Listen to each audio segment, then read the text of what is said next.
Hello मेरे प्यारे प्यारे बच्चों, मैं कारवा गुरु आपका आपके यूट्यूब चैनल द एजुकेशनल नेमिस पर स्वागत करता हूं। आज से हम प्रारंभ करेंगे chapter wise math objective series, जो आपको बोर्ड एग्जाम में 20 नंबर दिलाने में मदद करेगी। दी गई हमारा पहला चैप्टर है वास्तविक संख्याएं, रियल नंबर, और पहला प्रश्न है दी गई संख्याओं में अभाज्य संख्या प्राइम नंबर है।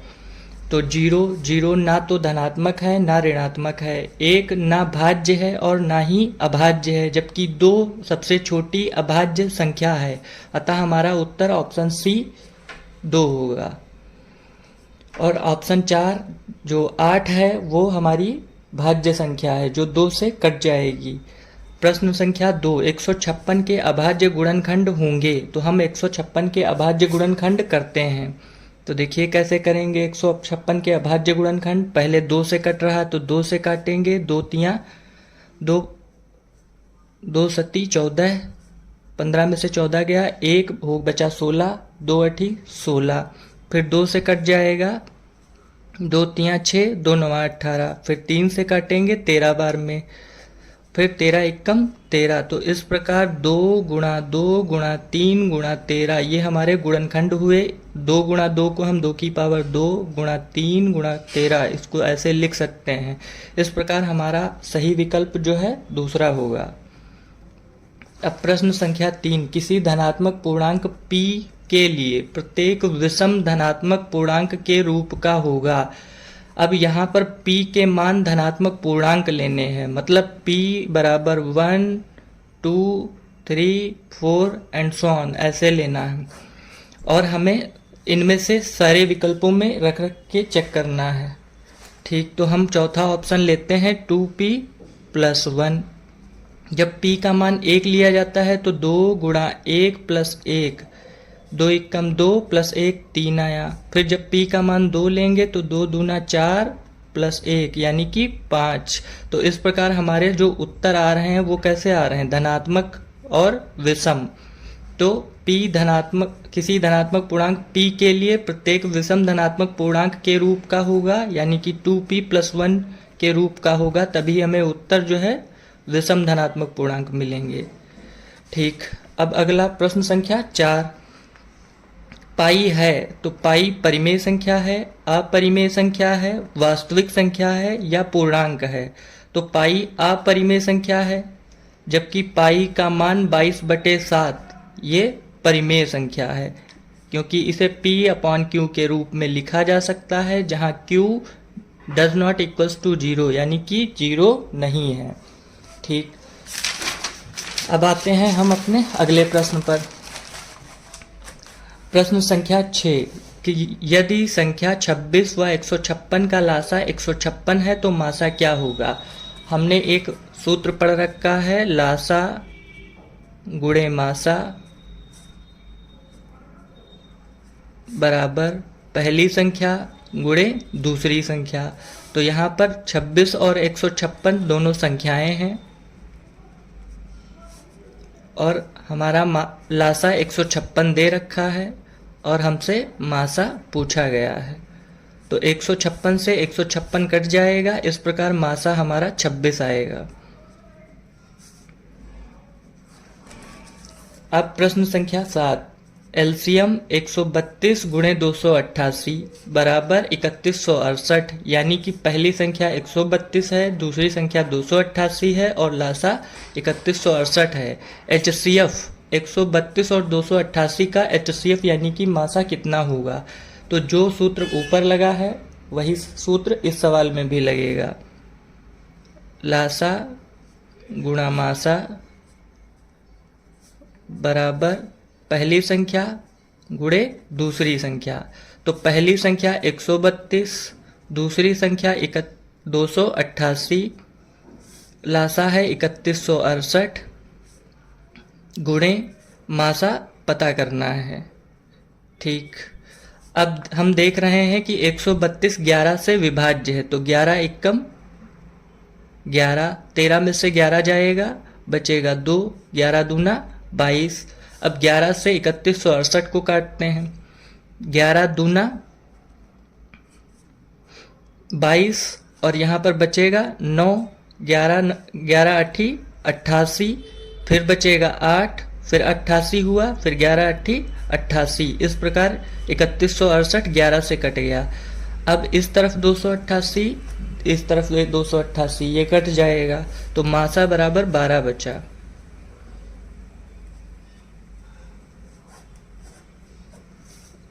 अतः हमारा सही उत्तर ऑप्शन 4 12 होगा। अब प्रश्न संख्या 8, कौन सा युग्म सह अभाज्य संख्याओं का है? सह अभाज्य संख्याएं पहले क्या होती हैं यह बताइए। सह अभाज्य संख्याएं वे संख्याएं होती हैं जिनका मासा 1 होता है। तो 14 और 7 के गुणनखंड करेंगे तो 2 सती 14 है। 35 के गुणनखंड करेंगे तो 7 सतो पचे 35। यहाँ पर जो है हमारा मासा 7 है। अब इनका गुणनखंड करते हैं 18 का, तो 2 गुणा 3 गुणा 3, और 25 का गुणनखंड करेंगे तो 5 गुणे 5। यहाँ पर देखिए कॉमन कुछ भी नहीं है, तो जहाँ कॉमन 1 होगा। ठीक, तो अतः हमारा सही उत्तर क्या होगा? 18 और 25। 18 25 सह अभाज्य संख्याएं हैं क्योंकि इनका मासा 1 है। अब प्रश्न संख्या 9, किसी संख्या और उसके व्युत्क्रम का योग 10/3 है तो संख्या होगी। अब हम इस सवाल को 2 तरीके से कर सकते हैं, एक तो विकल्प विधि से, दूसरा बीजगणितीय विधि से। माना कोई संख्या x है और उसके व्युत्क्रम यानी कि 1/x, इनका योग करेंगे तो उत्तर 10/3 आना चाहिए जैसा प्रश्न में कहा गया है। अब x के नीचे अपॉन में 1 लिख सकते हैं। 1 और x का लासा लेंगे तो x आएगा। x गुणा x तिरछी गुणा करेंगे x स्क्वायर होगा, प्लस 1, 1 का 1 से गुणा करेंगे 1 आएगा। यहाँ दाहिनी तरफ 10/3 है। अब फिर से जो है तिरछी गुणा करते हैं, 3x स्क्वायर प्लस 3 1 जा 3 बराबर x गुणे 10 10x। अब ये प्लस का 10x इधर आएगा तो माइनस का होगा, माइनस का 10x प्लस 3 बराबर 0। अब a और c का गुणा करते हैं तो 3 तियां 9 आएगा। 2 ऐसी संख्याएं ढूंढनी है जिनका गुणा करने पर 9 आए और जोड़ने पर 10 आए। तो 9 एकम 9, इन्हें जोड़ेंगे तो 10 आएगा और गुणा करेंगे तो 9 आएगा। ठीक, तो इस 10 के स्थान पर हमें क्या रखना है? 9 + 1। इस 10 के स्थान पर हमें 9 + 1 रखना है। 3x स्क्वायर माइनस 9 + 1x + 3 बराबर 0। अब 3x स्क्वायर ऐसे लिख लेंगे, minus 9 × x 9x, minus plus minus 1 × x plus 3 बराबर 0। अब इन दोनों में कॉमन ढूंढते हैं तो 3 कॉमन मिलेगा और x कॉमन मिलेगा, तो 3x कॉमन हुआ। बचेगा क्या? यहाँ पर केवल x बचा, यहाँ पर 3 बचेगा। यहाँ पर माइनस और माइनस कॉमन ले लेंगे और कुछ कॉमन नहीं है तो 1 कॉमन है, और x - 3 बराबर 0। अब देखिए, अब x - 3 दोनों तरफ कॉमन है, तो x - 3 और 3x - 1 बराबर 0। जब x - 3 बराबर 0 होगा तो x का मान 3 आएगा, और जब 3x - 1 बराबर 0 होगा तो x का मान, ये -1 इस तरफ जाएगा, प्लस का 1, यहाँ 3 मल्टीप्लाई में है तो डिवाइड में होगा, तो जो है यहाँ पर 1/3 होगा। इसमें से हमारा 3 ऑप्शन में दिया गया है, तो हमारा सही उत्तर ऑप्शन नंबर 1 होगा। यानी कि 3 और उसके व्युत्क्रम 1/3 को जोड़ेंगे तो 10/3 आएगा। अगर हम विकल्प से करते तो पहला ऑप्शन लेते 3 और उसका व्युत्क्रम लेते 1/3, जोड़ते तो हमें 10/3 चाहिए था, यानी LHS RHS दोनों में 10/3 आना चाहिए। अब यहाँ पर 3 के अपॉन में 1 लिखा, 1 और 3 का LCM लिया तो 3 आया, 3 तियां 9 प्लस 1 1 जा 1।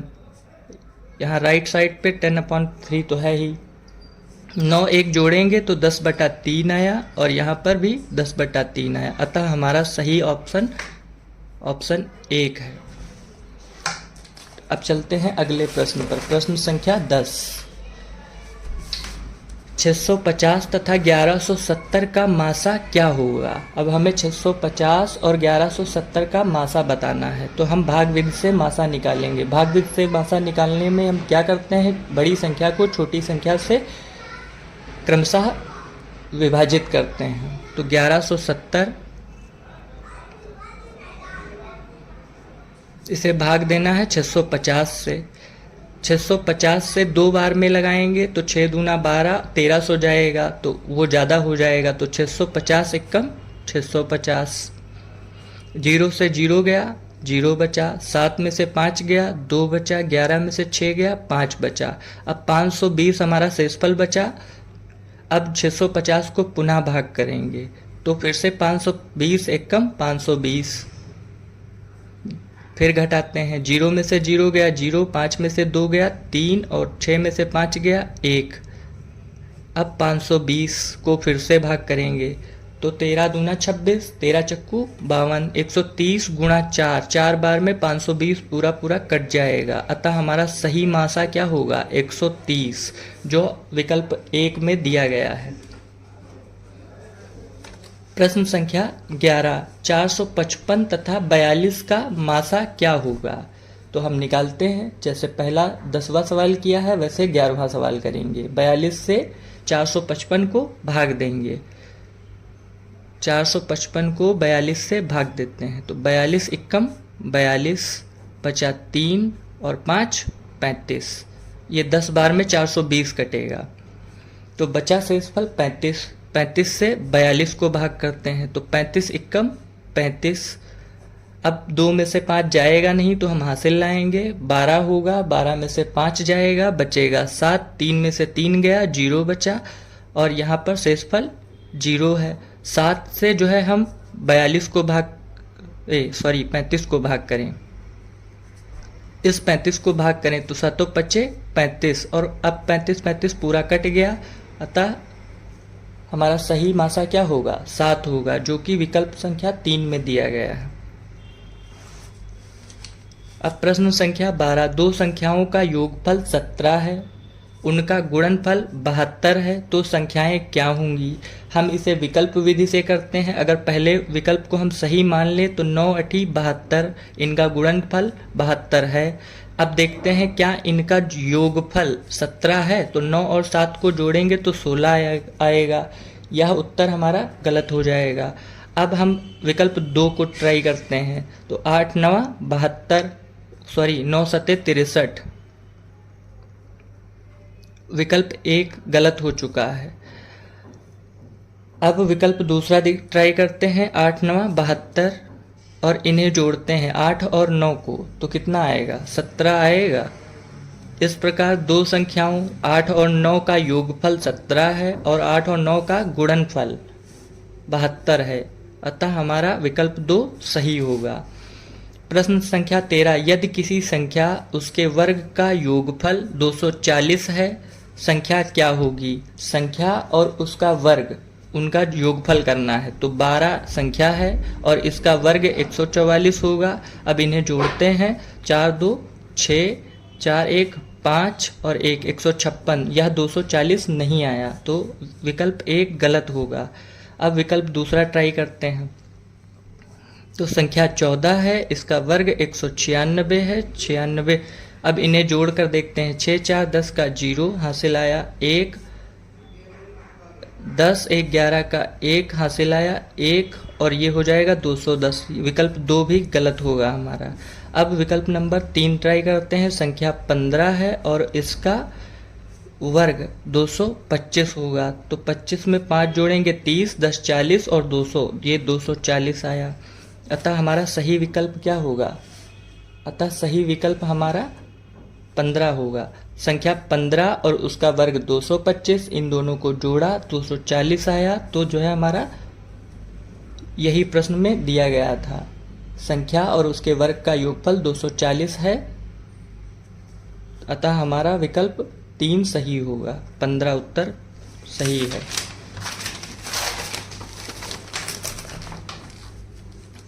अब प्रश्न संख्या 14, 120, 224 और 256 का मासा ज्ञात करना है। तो हम इसमें भी यही करेंगे, भाग विधि से मासा निकालेंगे। 120 से पहले सबसे छोटी संख्या से सबसे बड़ी संख्या को भाग करते हैं। तो 120 से 256 जो कि सबसे बड़ी संख्या है, इसको भाग करते हैं। 120 दूना 240। अब बचा कितना? 6। 6 में से 0 गया 6, 5 में से 4 गया 1। अब 16 से काटते हैं, यहाँ पर 120 है।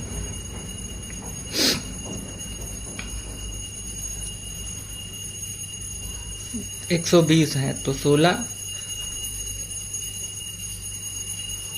से 7 बार में जाएगा क्या? 7 छंग 42 का 2 हासिल आया 4, 7 एकम 7, 7 4 11, 112, 16 सत्ती 112। काट के देखते हैं।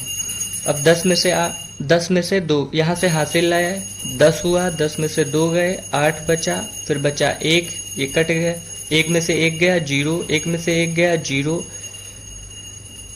अब इस 8 से इस 16 को विभाजित करते हैं, 8 दूना 16, ये पूरा कट गया। अब बचा है 8 और यहाँ पर 224 बचा हुआ है, तो इस 224 को 8 से विभाजित करते हैं। तो 8 दूना 16, 2 में से 6 जाएगा नहीं तो यहाँ से हासिल लाएंगे, 12 होगा, 12 में से 6 जाएगा, 6 बचेगा, यहाँ बचा 1, 1 में से 1 गया 0 और यहाँ पर 4 बचा, इसे उतार लेते हैं। तो 8 अठाई 64, यहाँ पर 64 से पूरी तरह कट गया, अतः सही उत्तर हमारा क्या होगा? 8। ये रहा मासा, विकल्प संख्या 2। 156 प्रश्न संख्या 15, 176 के अभाज्य गुणनखंड होंगे। तो हम 176 के अभाज्य गुणनखंड करके देखते हैं। 2 अठी 16, 17 में से 16 गया, बचा 1, 1 और 6 16 हुए, फिर से 2 अठी 16, 2 से काटते हैं 44 बार में 88, फिर 2 से काटते हैं 22 बार में 44, 2 से काटेंगे 11 बार में 22, फिर 11 एकम 11, तो 2 इंटू 2 इंटू 2 इंटू 2 इंटू 11, ये हमारा विकल्प 2, ये सही रहा। अब प्रश्न संख्या 16, 455 और 42 का मासा क्या होगा? तो फिर से 42 से 455 को भाग देते हैं, भाग विधि से मासा निकालते हैं।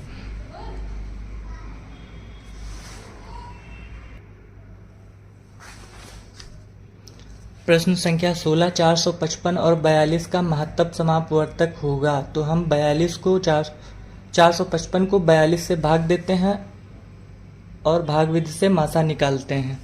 तो 42 एकम 42, 45 में से 42 जाएगा, बचेगा 3 और 5, तो यहाँ 42 दहम 420 जाएगा और 455 में से 420 घटाएंगे, बचेगा 35। 35 से फिर से 42 को भाग देंगे, 35 एकम 35।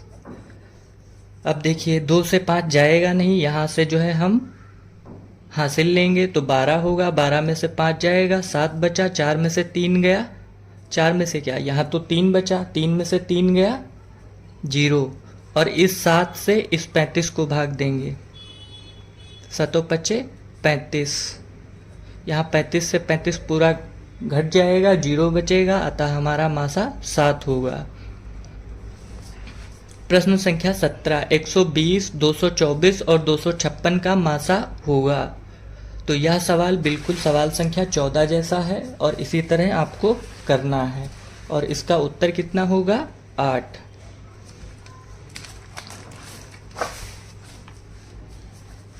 प्रश्न संख्या 18, किसी पूर्णांक m के लिए प्रत्येक धनात्मक समपूर्णांक होगा।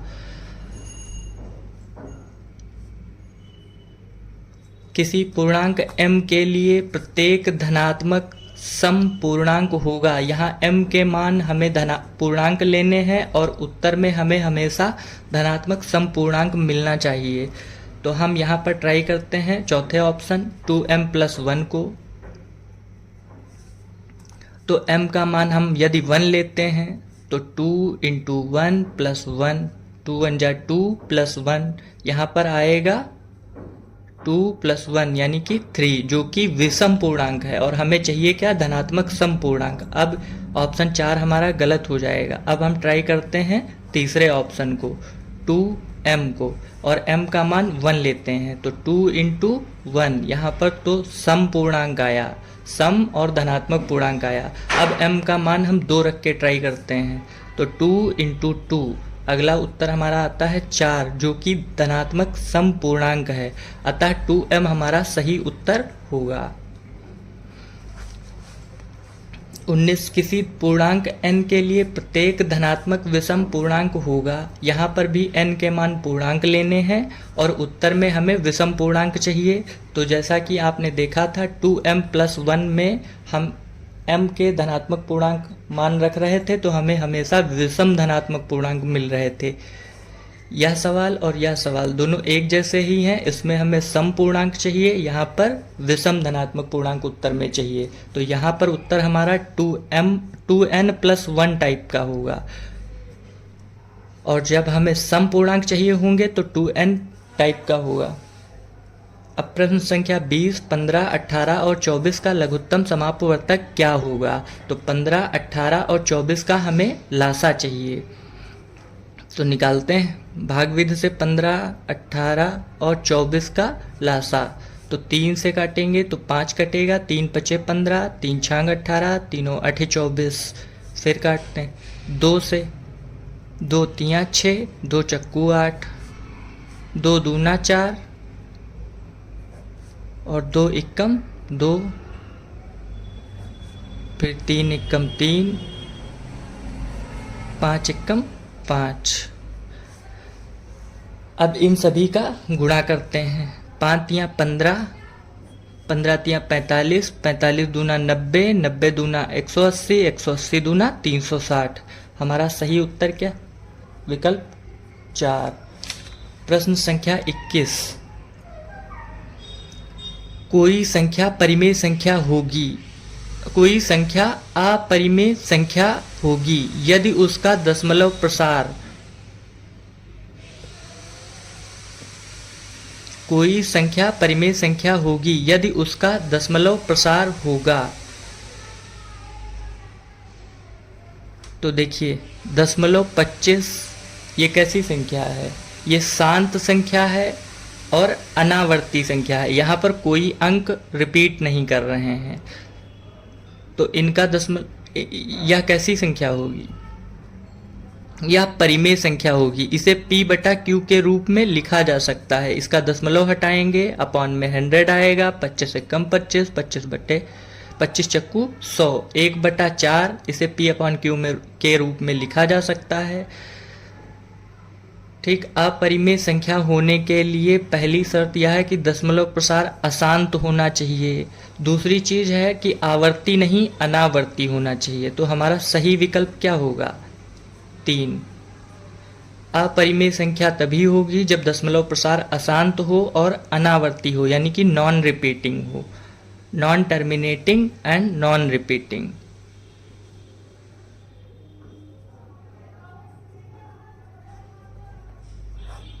अशांत और अनावर्ती।